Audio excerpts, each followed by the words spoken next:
నమస్కారం మనీ మాటలో మాట్లాడుతున్నట్టు చాలా సంతోషంగా ఉంది. ఇవాళ డమాల్ డమాల్ అయింది. చాలా డమాల్ అనే న్యూసెస్ ఉన్నాయి ఇవాళ. ఒక గోల్డ్ ఫ్లాట్ కొన్న ఇంటర్నేషనల్ మార్కెట్ డమాల్. మన ఊళ్ళో స్టడీగా ఉన్నది. ఎందుకు అవుతుంది? ఓకే. ఎందుకు అవుతుంది? రూపాయిని సెంచరీ పెద్దాయన చెప్తున్నట్టుగా రూపాయి సెంచరీకి తీసుకొని అంటున్నాం. నిన్న క్లోజింగ్‌లో 94.84 మన తలకి డాలర్ తీసుకెళ్ళి ఇవాళ కంప్యూటర్ ఇంజినియర్ డాలర్ తీసుకొని అమ్మారంటే మన 95 ఎందుకు వెళ్తుంది? ఎంత లెవెల్‌లో ఉంటుందని మాకు తెలీదు. ఇంత ఇది ఇలాగ చేసిందంతా ఒకరోజు అవుతుంది. దీనివల్ల సెంచరీ కన్ఫర్మ్ 120 అవుతుంది లక్ష్యం. మొదటి మీరు తెలుసు మీరు మీరు వినాలి. ఒకటి సెంచరీ కన్ఫర్మ్ 120 అవుతుంది లక్ష్యం. దానివల్ల రూపాయి డమాల్. రూపాయి డమాల్ అవ్వడం వల్ల గోల్డ్ తప్పింది. ఓకే. క్రూడ్ ఆయిల్ ఏమో 120 ఫ్యూచర్స్ మార్కెట్‌లో ఉంది. అలాగంటే స్పాట్‌లో 130 ఉంటుంది. దానివల్ల ఇండియాకి ఏంటవుతుంది? హైదరాబాద్‌లో నిన్న కొన్ని బంకుల్లోని డీజిల్ షార్టేజ్ అని మా తలక సొంత ఆయన ఒకళ్ళు చెప్పారు. 2 అవర్స్ రేటింగ్ లిస్ట్ 2000 మీదకేమో డీజిల్ వేయడం లేదు. ఏంటవుతుందన్నది మనం వెయిట్ చేసి చూడాలి. మేబీ ఒక బంక్ అవ్వచ్చు. లేదా 1, 2 ఏరియాలు ఉండొచ్చు. కానీ మనకి న్యూస్ అలాగొచ్చింది ఇవాళ. ఆయిల్ వెళ్ళిపోయిందంటే అమెరికా ట్రంప్ చెప్పేసరి ఏటైనా చూస్తానని. అన్నంత ఒప్పుకోను. నేవల్ బ్లాకేడ్ కంటిన్యూస్ అని చెప్పారు. ఇప్పుడు వరకేమో $25 బిలియన్ బాగా ట్రంప్ సెలవు చేశారు 2 నెలలకి. ఇది అవుతుంది మొదటి న్యూస్. మార్కెట్ ఏమో మన మీద పడినట్టుగా డమ్మని పడింది. 2 రోజులు పెరిగి ఒకే లెవెల్‌లో దించి 23.850లో ఉంది. మళ్ళీ మార్కెట్ పెరిగింది మళ్ళీ పడేస్తారు. న్యూస్ అంతా బ్యాడ్‌గానే ఉంది. ఎర్నింగ్స్ లేదు. మార్కెట్ మెదుగు పడాలి. ఐటీసీ నిన్న గప్పమని పెరిగింది. ఎందుకు పెరిగిందని ఆలోచించా. సిగరెట్ రేట్ అంతా పెంచుతాం అని చెప్తున్నా. సిగరెట్ రేట్ పెంచుతామంటే ఏటవుతుంది? చైనా నుంచి స్మగ్లింగ్ ఇంప్రూవ్ అవుతుంది. మనం చైనాకి అప్పున్నాం. చైనాకి ఎలాగ హెల్ప్ చేయాలని చూస్తున్నాం. చైనా సిగరెట్ ఇండియాలో అమ్మడానికి ఓకే. రూట్ చేస్తున్నదని అరసాంగం అని చెప్పొచ్చు. మనం చూడొచ్చు. నమ్మలేదంటే మీరు పక్కన టీ షాప్‌కి వెళ్ళండి. చైనా సిగరెట్ అడగండి. ఐటీసీ అడగండి. వీఎస్టీ అడగండి. లలిత్ మోడీ బ్రాండ్ అడగండి. Lalit Modi brand, VST brand, ITC brand అడగండి. అప్పుడు చైనా సిగరెట్ అడగండి. ఇది చీప్‌గా ఉంటుందని చూడండి. దమ్ము కొడుతున్నాను ఎక్కడ మారతారని చూడండి. రెవెన్యూ ఏంటవుతుంది మీరే చూడండి. ఎనీహౌ ఐటీసీ షేర్ పెరిగింది. మనకి సంతోషం. ఇది మనకి కేవలం ఐటీసీ వస్తున్న న్యూస్. ఎందుకంటే ఇప్పుడు వరుసగా న్యూస్ చూసుకొని వస్తాం. ముందు కొన్ని గుడ్ న్యూస్ చెప్పేస్తాను. మనం లెక్కలేస్తున్నట్టు గూగుల్ ఏమో ఇప్పుడు ముందు రేస్‌లో ఉన్నట్టుగా న్యూస్ వచ్చింది. ఏఐలో మానిటైజింగ్ లీడ్ ఏమో గూగుల్ తీసుకున్నట్టు తెలుస్తుంది. 51% ఎంబులోడ ప్రాఫిట్ పెరిగింది. గూగుల్ తలకు సౌండ్ సేల్స్ పెరిగింది. $325 వరకు రేట్ పెరిగింది. మనం మర్చిపోకూడదు. 120 90లోనే మనం కన్సిడర్ చేసాం. మనం దాంట్లో అది కన్సిడర్ చేస్తున్నప్పుడు ఓకే. 75 నుంచి 80 రూపాయి ఉంటుంది. ఇవాళ రూపాయి అవుతుంది 95. ఒక డాలర్‌కి $20 అమ్మగారు ఇచ్చారు. రూపాయి వీక్ అవడం వల్ల డాలర్స్ ఎంతన $20 పెరిగింది. $175 మనకు సుందర్ పిచ్చే ఇచ్చారు. $175 మీరు 50 షేర్లు వేసారంటే ఏంటవుతుందండి? లెక్కేసుకోండి. వేసిన డబ్బుల్లో వేసిన దాంట్లో కూడా $20 దొరుకుతుంది. ఓవరాలా దీనివల్ల అమెరికన్ ఈక్విటీ ఏమో మీరు చూడాలి. అందుకని మీరు చెప్తున్నాను. ఈ హుషార్ అనే విషయాన్ని కనుక్కున్న ఎఫ్‌బిఐ ఫోన్ సంవత్సరాన్ని ఏం చేసినా కూడా అది 4 నెలల్లో తీసేసి 1,80,000 crores పైనకి తీసుకెళ్ళి థ్యాంక్ యూ వెరీ మచ్ అని నిలిపారు. ఇప్పుడు పై కంట్రీకి ఇండియాకి వచ్చిన అప్పు డాలర్లో ఇచ్చిన అప్పు 25% పెరిగింది. 2 కారణం. రిటర్న్ ఇవ్వడానికి తీసుకొని ఇవ్వడానికి ఒక అడ్వాంటేజ్ రూపాయి పడింది. రూపాయి పడుతున్నది. మళ్ళీ డాలర్లో అప్పు తీర్చాలంటే ప్రిన్సిపల్ పెరుగుతుంది, వడ్డీ పెరుగుతుంది, ప్రిన్సిపల్ కూడా పెరుగుతుంది. అందుకే వేనా అని చెప్తున్నారు, వద్దని చెప్తున్నారు. ఇలాగా రూపాయి ఇలా పడుతూనే ఉంటుందంటే ఫెర్టిలైజర్ సబ్సిడీ కూడా పెరుగుతున్నది. ఇంకా రూపాయి వాల్యూ ఇంకా పడుతుంది. దానివల్ల ఎందుకు రిస్క్ తీసుకోవాలని తగ్గింది కూడా ఎక్కువ. ఇప్పుడు వల్ల ఏంటవుతుందో మనకు డాలర్ తగ్గుతుంది. రూపాయి మీద ప్రెషర్ పెరుగుతుంది. సెంచరీకి ఇది అవుతుంది. రూట్ చూస్తున్నారు. ఓకే. ఫెడరల్ రిజర్వ్‌లో ఒకే నిన్న గట్టి దెబ్బలాట. ఎట్టి ఫైర్ అవుతున్నది. నలుగురు ఎగ్నెస్ట్ ఓటేసి రేట్ కట్ లేదు 3.5 నుంచి 3.75లోనే ఉంటుంది అలాగని చెప్పి చూస్తారు. 1992 తర్వాత ఇది అవుతుంది మోస్ట్ డిసీజ్ స్ప్రెడ్. ఒకళ్ళేమో రేట్ కట్ చేయాలని చెప్పారు. ముగ్గురేమో ఈసింగ్ బయాస్ ఉండకూడదని చెప్పకూడదు. సెంటరింగ్ బయాస్ అని చెప్పడానికి ఓటేశారు. భలే సరిగ్గానే పోటీ. కెవిన్ వాసర్ వస్తుంది చాలా బాగుంటుంది ఫైట్. అదే సమయంలో జెరోమ్ ఫౌల్ నేను రిజైన్ చేయను అలాగని క్లియర్గా చెప్పేశారు.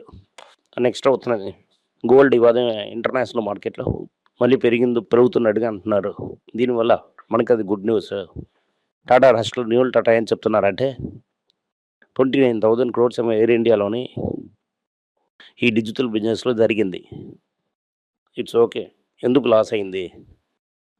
క్యాంబిల్ ఒకటే ఇదా? మిగతా అందరూ ఎవరు? ఈ 29,000 కోట్లు లాస్ అవ్వడం రాకుండా ఉండడానికి ఏం చేయాలి? గవర్నమెంట్ గ్యారంటీ ఇచ్చేయడానికి ఏంటని చేయాలంటున్నారు. లిస్టింగ్కి ప్రెషర్ ఉంటుందంటున్నారు. ఇదంతా ఎలా చేసి ఎలాగ రిజల్వ్ అవుతుందన్నది మనం వెయిట్ చేసి చూడాలి. టాటా మోటార్స్ ఏం చెప్పారు?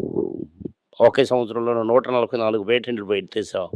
ఈవీ అండ్ అదర్ మెడిసిన్లోని మనం గ్లోబల్ ఎస్టాబ్లిష్ బ్రాండ్ మారుతాం అలాగని చెప్తున్నాడు. ఓకే ఇండియాలోనే ఒకే 10,000 కార్లు ఎలక్ట్రిక్ కార్స్ ఒకే ఒక కంపెనీ అది. డాక్టర్ రెడ్డీస్కి ఏమో కెనడాలో ఒలింపిక్ అమ్మడానికి పర్మిషన్ వచ్చేసింది. సన్ఫార్మా చేశారు, ఒక ఇంటర్నల్ టీం రెడీ చేశారు. ఓకే రాజీవ్ బజాజ్ ఫైనాన్స్ నుంచి డైరెక్టర్ విజయన్ అయిపోయారు. జూలై 20 తర్వాత ఏమో డైరెక్టర్ ఉండమని చెప్తున్నారు. చెప్పేశారు. ఇమీడియట్లీ మార్కెట్లో దెబ్బలాట లేపించారు. అన్న తమ్ముడు కింద సండే అన్న తమ్ముడు కానీ ఇద్దరు అన్నదమ్ముల మధ్యని ఏంటి దెబ్బలాట ఏంటి లేదు. బజాజ్ ఫైనాన్స్ స్టార్ట్ చేసినప్పుడు ఎందుకు స్టార్ట్ చేశారంటే బజాజ్ బండి తనకు ఆటోకి బైక్కి అప్పు ఇవ్వడానికని స్టార్ట్ చేశారు. ఆటో బైక్కి అప్పిచ్చి పెద్ద కంపెనీకి జయ్యి జనరల్ అది లోన్ ఇస్తున్న కంపెనీ మారి ఇప్పుడేమో ఒక హిస్వరూపం తీసుకుంది. హోమ్ ఫైనాన్స్ ఇది అదని తీసింది. ఇది పెద్ద కంపెనీ అయిపోయింది. దానివల్ల బజాజ్ ఆటోకి లోన్ ఇవ్వడం అంత అవడం లేదు. దీనివల్ల ఇప్పుడు ఏం చేశారంటే బజాజ్ ఆటో క్రెడిట్ నా కంపెనీకి పర్మిషన్ తీసుకున్నారు. గాడ్ రైల్ చేశారు. ఇంకా 2 గ్రూప్ కంపెనీస్కి 2 ఎన్బిఎఫ్స్ ఉండకూడదు ఒక గ్రూప్ కంపెనీ కానీ ఒక గాడ్ రైల్లో ఒక కండిషన్ కామన్ రైట్ ఉండకూడదని. దానివల్ల ఏమో రాజు బజాజ్ రిజైన్ చేస్తున్నాడు కానీ షేర్ హోల్డర్ అలాగే ఉంచారు. బజాజ్ తరకు లోన్ పోర్ట్ఫోలియో 19,000 ఉండడం ఉంది. ఆ బజాజ్ ఆటో క్రెడిట్కి మార్చేస్తారు. బజాజ్ ఆటో క్రెడిట్ అన్నది ఒక సక్సెస్ఫుల్ కంపెనీ పాడుతుంది అనేది ఇది మనం తెలుసుకోవాలి. ఇది wealth creation non wealth destruction కాదు. ఇది అనిల్ అంబానీ ముఖేష్ అంబానీ కుస్తీ కాదు. దీనివల్ల ఇది బజాజ్కి ఎవరైతే షేర్ హోల్డర్సో ఇది మంచి విషయం వాళ్ళకి. బజాజ్ ఫైనాన్స్ తనకు ప్రాఫిట్స్ 23% పెరిగింది. నెట్ ఇంట్రెస్ట్ గ్రోత్ సూపర్గా ఉన్నది. దీనివల్ల సంతోషంగా ఉన్నారు. షేర్ హోల్డర్స్ కూడా సంతోషంగా ఉన్నారు. ఇండియాలో క్రెడిట్ కార్డు చాలామంది తీసుకున్నారు. దాంట్లో పబ్లిక్ సెక్టర్ బ్యాంక్ చాలామంది తీసుకున్నారు అంటున్నారు. ఈ పబ్లిక్ సెక్టర్ బ్యాంక్లో మంగట్ చెప్పింది వరకు గుర్తుంచుకోవాలి. ఒక వైజ్ మ్యాన్ ఏం చేస్తారు ఫస్ట్ అంటే ఫూల్స్ టు లాస్ట్ అని చెప్తారు. బుద్ధిగా ఉన్న వాళ్ళు మొదలు చేసిన పని లాస్ట్ ఒక తెలివిన లాస్ట్లో చేస్తారంటున్నారు. ఓకే దాంట్లోనే ఎస్బీఐ దాంట్లోని ఇన్క్లూడ్ చేయను. ఎస్బీఐ ఏమో ఒక ప్రైవేట్ కంపెనీ పార్ట్నర్షిప్లోనే క్రెడిట్ కార్డ్ చేశారు. అది పబ్లిక్ సెక్టర్ అని చెప్పడం అవ్వదు. సో అది లిస్ట్ అయిన తర్వాత అక్కడికే వెళ్ళలేదు. అది మిగతా పబ్లిక్ క్రెడిట్ కార్డ్ అంతా పబ్లిక్ సెక్టర్ బ్యాంక్ ఇస్తుంటే అది లాస్ట్లో వస్తుంది. ఎందుకంటే క్రెడిట్ కార్డ్ ఇస్తున్న ఐటీ మనుషులు జాబులు లేవు. ఆఫీషియల్లీ చూశాను లాస్ట్ 30 నెలల్లోని టాప్ ఇండియన్ కంపెనీస్లో 85,000 పీపుల్కి ఏమో ఆఫీషియల్లీ జాబు లేవు ఇప్పుడు. దీనివల్ల క్రెడిట్ కార్డ్ హౌసింగ్ లోన్ అనేది ప్రాబ్లంలో వస్తుంది. ఇప్పుడు ఫెడరల్ బ్యాంక్ ఏం చేస్తున్నారు? ఫెడరల్ బ్యాంక్ హోమ్ లోన్ ఫోకస్ని తగ్గిస్తున్నారు. అదే ప్రాబ్లం. ప్రాఫిట్ పెరిగింది, నెట్ ఇంట్రెస్ట్ మార్జిన్ కూడా పెరిగింది. దీనివల్ల ఏం చెప్తున్నారంటే హౌసింగ్ లోన్ అందరూ తగ్గించడానికి చూస్తున్నారు. ఇన్ఫోసిస్కి ఒక పెద్ద కాంట్రాక్ట్ దొరికింది. అది $500 million మీద ఉంటుంది. ఇది ఒక అమెరికన్ బ్యాంకే ఉంటుంది. అలాగని అందరూ స్పెక్యులేట్ చేస్తున్నారు. నెక్స్ట్ క్వార్టర్ న్యూస్ తెలుస్తుంది. సో ఓవరాల్ మార్కెట్ కరెక్ట్గానే వెళ్తున్నది. లోస్ చేస్తూనే ఉంది. మనందరి టపాస్ లిస్ట్ చేతిలో ఉంది. మన తలకా టపాస్ లిస్ట్‌ని కన్సిడర్ చేస్తూనే ఉన్నాడు. గోల్డ్ కూడా అప్పుడప్పుడు చూస్తున్నాడు. అంత స్పెషల్ ట్రేడింగ్ ఇవాళ వేదాంత స్పెషల్ ట్రేడింగ్ జరుగుతున్నది. వేదాంత తలకి స్పెషల్ ట్రేడింగ్ ఏంటంటే ఇవాళ నుంచి 4 కంపెనీ డీమెర్జ్ అవుతుంది. జూన్‌లోనేమో లిస్ట్ అవుతుందని చెప్తున్నారు. దీనివల్ల వాళ్ళ తలకు తగ్గుతుందా అని చూడాలి. ఇవాళ మార్కెట్ డమాల్. ఇంకా మిగతా చలనచిత్రం ఉంది. టపాస్ లిస్ట్‌లో వేడికి చూడండి. అవసరం పడి డౌన్ ద ట్రాక్‌లోని బ్యాట్‌ని తిప్పకండి. ఇంకా long way to go. Okay. News అంతా ఎట్లేదు, ఇన్ఫ్లేషన్ పెరగాలి. రూపాయి 100కెళ్ళాలి. దీనివల్ల గోల్డ్ పోస్ట్ చాలా ఉన్నాయి. మెల్లిగా కన్సిడర్ చేయండి.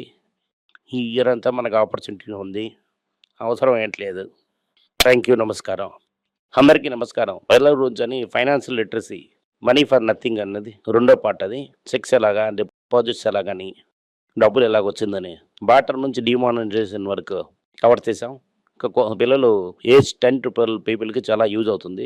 ఈ బుక్ స్పెషల్ ప్రైజ్లో ఇప్పుడు 450కి అమ్ముతున్నాం. యూజ్ చేయండి. Thank you. వెబ్ పేజ్ని సబ్స్క్రైబ్ చేయండి. వారానికి 4 ప్రీమియం ఆర్టికల్స్, ఫ్రీ ఆర్టికల్ 10 నుంచి 12 ఆర్టికల్స్ వేస్తాం. సబ్స్క్రిప్షన్ మాసంకేమో 99 రూపీస్ ఉంది. చెప్పిన కాన్సెప్ట్స్ ఏమో గ్రేట్గా ఎక్స్పాండ్ చేసి చెప్తాం. మీరు చదివారంటే చాలా యూస్ఫుల్ ఉంటుంది. Thank you. నమస్కారం. పిల్లల గురించైనా ఒక పుస్తకం లాంచ్ చేసాం. ఇది చాలా సక్సెస్ఫుల్గా ఉంది. ఎవరికి ఆ పుస్తకం కావాలని మా టీంని ట్యాగ్ చేయండి. కింద ఉన్న నెంబర్ని వెబ్సైట్ కాంటాక్ట్ చేశారంటే మీరు ఆ పుస్తకాన్ని మీరు తీసుకోవచ్చు. ఈ పుస్తకం పిల్లల పుస్తకం అవైలబుల్గా ఉంది. మీరు వెబ్సైట్ కొనవచ్చు. కింద ఉన్న వాట్సాప్ నెంబర్ కూడా మెసేజ్ చేయవచ్చు. Thank you. నమస్కారం. మీకు సందేహాలు ఉండి మీరు నాతో కాంటాక్ట్ చేయాలనుకుంటున్నారంటే స్క్రీన్లో కనిపిస్తున్న మెయిల్ ఐడికి మీరు మెసేజ్ చేయండి. మా తలక టీం మీకు కాంటాక్ట్ చేస్తారు.